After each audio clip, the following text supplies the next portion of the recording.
안녕하세요. 아이의 미래를 바꾸는 아미쌤 김성원입니다. 오늘 그림책으로 만나는 글쓰기 수업 7번째 시간으로 소개할 책은 으뜸 헤어미입니다. 으뜸 헤어미는 레오 리오니의 작가의 작품이고요. 칼데코상을 수상한 유명한 작품입니다.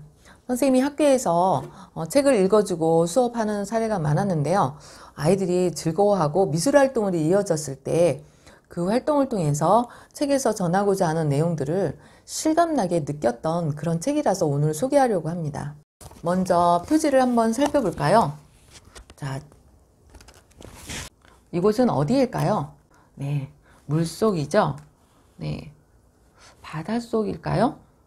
어딜까요? 이 친구들은 어떤 물고기일까요? 여러분도 집에서 구피 같은 작은 물고기 키워봤을 텐데요. 좀 작은 물고기를 하고 있는데 바닷속이나 강가나 큰 물고기, 작은 물고기 모두가 다 함께 살아가죠. 이쪽에 까만색 물고기는 왜 혼자 있을까요? 그 다음에 여기 구석구석 돌미, 풀숲 사이로 이렇게 숨어있는 친구들은 왜 숨어 있을까요? 이 까만 물고기는 어디로 가고 있는 걸까요? 이렇게 질문을 던져볼 수 있겠죠?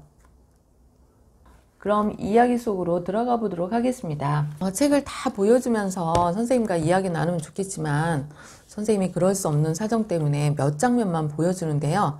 첫 장면. 자, 느낌이 어떤가요? 선생님은 다 보면서 아름답구나 이런 생각이 들었어요. 자, 바닷속 한 구석에 작은 물고기들이 떼지어서 행복하게 살았대요. 모두 빨간색 물고기들이었고요. 그 가운데 한 마리만 홍합 껍데기처럼 새까만 색이었어요. 이름은 으뜸 헤엄이었어요. 다른 친구들보다 헤엄을 잘 쳤기 때문이죠. 선생님이 이제 블로그에 학습지를 놓고 질문을 만들어 가는데요. 질문을 만드는 방법에 대해서 한번 이야기해 보도록 하겠습니다. 책을 읽고 나서 머릿속으로 상상해서 질문을 만들면 어려워요. 그래서 질문은 책 속에 있는 문장을 하나를 가지고 만드는 것이 쉽거든요. 한번 봅시다. 그 가운데 한 마리만 홍합 껍데기처럼 새까만 색이었어요. 그 이름은 으뜸 헤엄이었죠. 으뜸 헤엄이었죠. 그럼 요거 가지고 문장 만들면 홍합 껍데기처럼 새까만 색 물고기는 누구인가요? 이렇게 물으면 되죠. 답은 으뜸 헤엄이요. 다른 친구들보다 헤엄을 잘 쳤기 때문이죠. 그럼 또 이거 가지고 질문 만들면 왜 으뜸 헤엄이라고 지었을까요? 이렇게 하면 답이 나오죠. 다른 친구들보다 헤엄을 잘 쳤기 때문입니다. 이렇게 얘기하고 있어요. 으뜸 헤엄이가 빨간 물고기들 사이에서 행복하게 놀고 있어요. 어느 날 무섭고 날쌘 다랑어 한 마리가 물결을 헤치고 쏜새같이 헤엄치고 와서 물고기들을 한 입에 꿀꺽 삼켜버렸어요. 다랑어는 몹시 배가 고팠기 때문이죠. 으뜸 헤엄이만 겨우 도망치고 다른 빨간 물고기들도 도망가기 바빴습니다. 으뜸 헤엄이는 바닷속으로 깊이 헤엄쳐 들어갔습니다. 무섭고 외롭고 몹시 슬펐어요. 여러분이 만약 다랑어의 습격을 받고 겨우 도망쳐 나온 으뜸 헤엄이라면 어떤 생각이 들었을까요? 지금 몸은 어떨까요? 선생님은 바들바들 떨려서 말할 기력도 없을 것 같아요. 그런데 으뜸 헤엄이는 담대하게 정신을 차리고 바닷속 구경을 나섰답니다. 여기저기에 말미잘, 무지갯빛, 여기저기에서 신기했던 것들을 많이 보았는데요. 무지갯빛 햇바리도 보고 물지개 진 것처럼 기어다니는 가재도 보고 엄청 내 크기보다 나보다 훨씬 큰 바다 생물들을 지금 보고 있어요. 눈에 안 보이는 끈에 매달려 가는 듯한 이름 모를 물고기들, 달콤한 사탕 같은 바위에서 자라나는 물풀들, 정말 아름다운 모습을 하고 있어요. 너무 길어서 어디가 시작이고 어디가 끝인지 모를 어려운 뱀장어, 분홍빛 야자나무가 흔들린 것처럼 보이는 말미잘도 보았대요. 그런데 바위와 물풀 사이에서 으뜸 헤엄이와 닮은 물고기 떼가 숨어 있는 것을 보았어요. 그래서 너무 반가운 나머지 으뜸 헤엄이는 얘들아 함께 헤엄치고 구경도 다니자 그랬더니 아까 다랑어의 습격에 피해서 도망 나온 다른 물고기들은 너무 무서워서 또 나타나면 어떻게 하고 안 된다고 이야기를 하고 있어요. 그랬더니 으뜸 헤엄이는 그렇다고 맨날 숨어서 지낼 수만은 없지. 무슨 수를 생각해 보자. 이야기를 하고 있어요. 여기서 무슨 수 할 때 수라는 거는 여러분이 단어 뜻도 알고 가면 좋겠죠? 어떤 뜻일 것 같아요? 수. 뭐 숫자 1, 2, 3, 4 그 수는 아니죠. 똑같은 소리를 내지만 글자이지만 여기서 수는 방법, 묘책 뭐 이런 거에 해당되겠죠. 그래서 으뜸 헤엄이는 생각하고 또 생각했습니다. 마침내 으뜸 헤엄이가 말했어요. 아, 좋은 수가 있어. 그랬더니 다른 물고기들은 어떻게 했을까요? 솔깃했겠죠. 무슨 말을 할까? 여러분이라면 어떤 방법을 이야기했을까요? 네, 으뜸 헤엄이는 제일 큰 물고기를 만들어서 헤엄치자고 얘기했어요. 제일 큰 모양은 어떤 물고기보다 크다고 우리가 상상해 볼 수 있을까요? 아까 나타났던 다랑어? 고래? 네.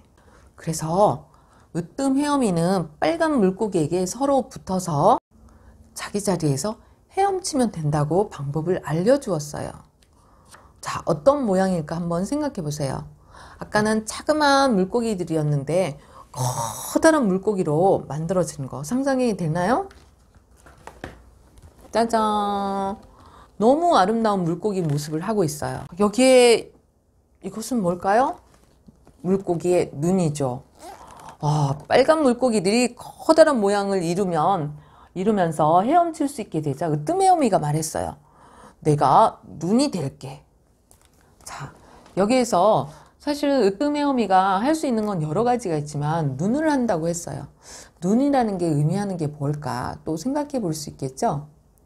여러분은 눈은 어떤 상징을 가진다고 볼 수 있나요? 뭔가를 앞장서서 목표물을 정해놓고 나아갈 때 잘 보는 친구가 그것을 말하고 이끌어 갈 수 있겠죠. 선생님은 으뜸 헤엄이 역할이 참 중요하다 생각하는데 눈, 의미 있는 그런 신체 부위, 의미 있는 것 같아요.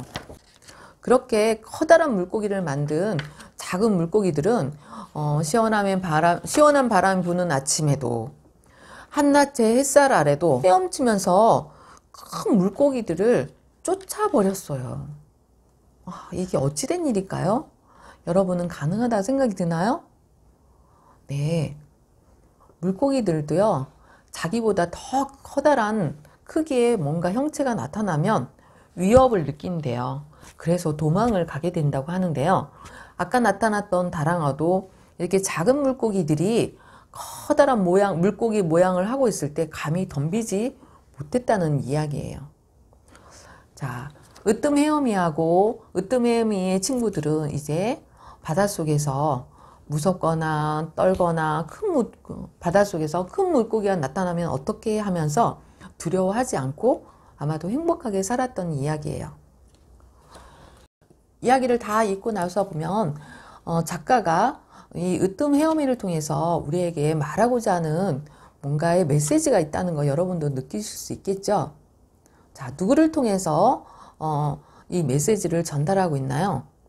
네, 으뜸 헤엄이를 통해서 메시지를 전달하고 있어요.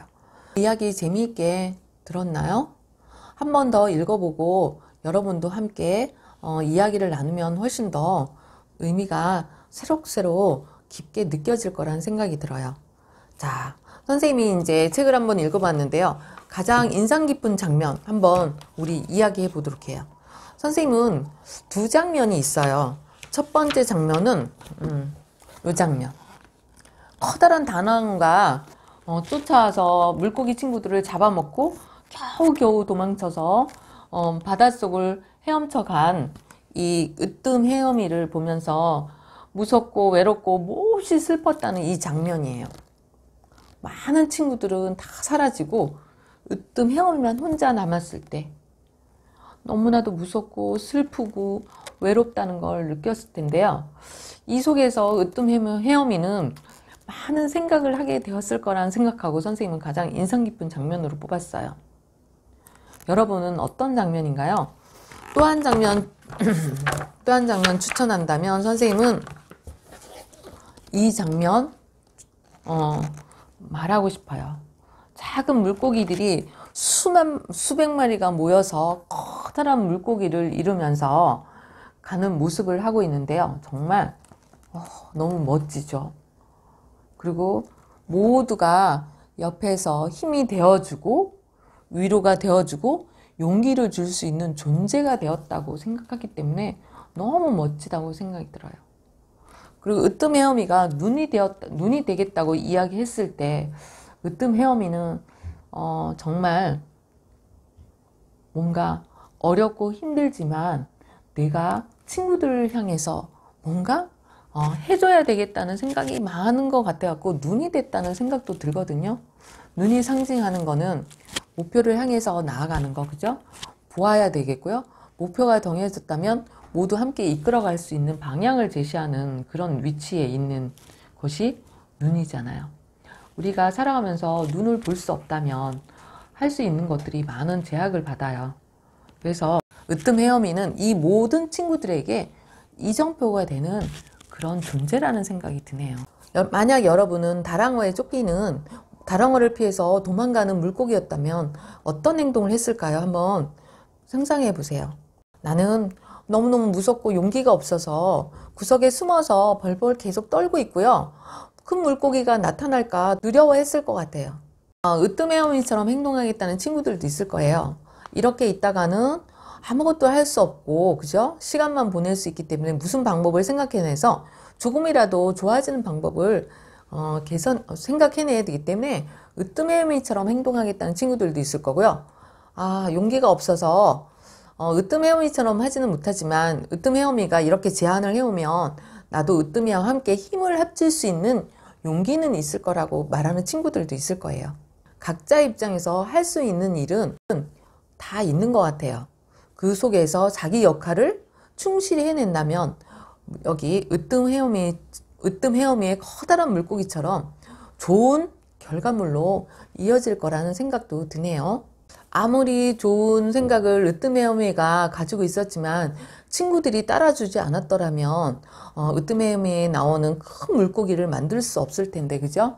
으뜸 헤엄이도 좋은 친구와 함께여서 아마도 많이 행복했을 생각은 들었어요. 책 속에서 나오지 않았는데요. 커다란 물고기들이 으뜸 헤엄이와 친구들이 만든 큰 물고기를 보고 도망치지 않고 물고기를 공격해 온다면 어떻게 됐을까? 막 이런 생각도 드네요. 아이다운 그런 생각도 상상도 해볼 수 있겠죠. 그러면 어떻게 할까? 여러분, 선생님이 재미있는 과제를 내줬는데 한번 생각해 보세요. 자, 으뜸 헤엄이를 통해서 레오 리오니의 작가가 우리에게 말하고자 하는 것들이 있을 거예요. 여러분은 무엇이라고 생각하나요? 네, 커다란 물고기를 만드는 것처럼 어려운 일이 있으면 힘을 모아서 해결했으면 좋겠다. 또 혼자보다는 여럿이 함께 어려운 일을 헤쳐나가면 좋을 것 같다. 누군가가 힘을 합쳐서 같이 함께 해보자 할 때는 같이 하는 것이 좋겠다. 아마도 각자 조금씩 다르지만 이 으뜸 헤엄이를 통해서 여러분이 느끼는 바도 아마 비슷할 것 같아요. 그리고 혼자는 못했지만 여럿이 함께 무엇인가 해냈던 경험, 그 다음에 혼자는 못했지만 이 책을 읽고 나서 친구랑 함께 무엇인가 해결하고 싶은 일들도 있을 거예요. 한번 혼자였지만 여럿이 함께 해결하면서 기분 좋았던 일, 아마도 경험했던 일들을 한번 이야기를 해보면서 여러분이 협동의 의미를 다시 한번 되새기는 그런 시간이 되었으면 좋겠습니다. 학교에서도 뭐 짝활동, 모둠활동 조금 더 적극적으로 하면서 협동의 의미를 여러분들이 몸소 경험하는 그런 계기가 되었으면 좋겠습니다. 지금까지 으뜸 헤엄에 대해서 이야기를 나누었는데요. 블로그에 있는 학습지를 꼭 하고 글쓰기를 꼭 해주셨으면 좋겠습니다. 책을 많이 읽고 생각을 나누고 이야기를 나누는 것도 좋지만 글쓰기를 하면서 여러분이 한 단계 더 성장하는 그런 기회가 되니까 꼭 실천해 보셨으면 좋겠습니다. 책을 읽고 나서 미술활동으로 이어져 해보는 것도 좋습니다. 당근 같은데 작은 물고기를 만들어 가지고요, 물감 찍어서 도화지 한번 큰 물고기를 한번 만들어 보는 거예요. 하나는 작지만 여러 번 찍으면 큰 물고기가 된다는 거 실감할 수 있을 테니까 한번 멋진 경험 해보는 것도 추천해요. 오늘 이야기는 여기서 마치도록 하겠습니다. 도움이 되셨다면 구독과 좋아요 꼭 눌러주세요. 감사합니다.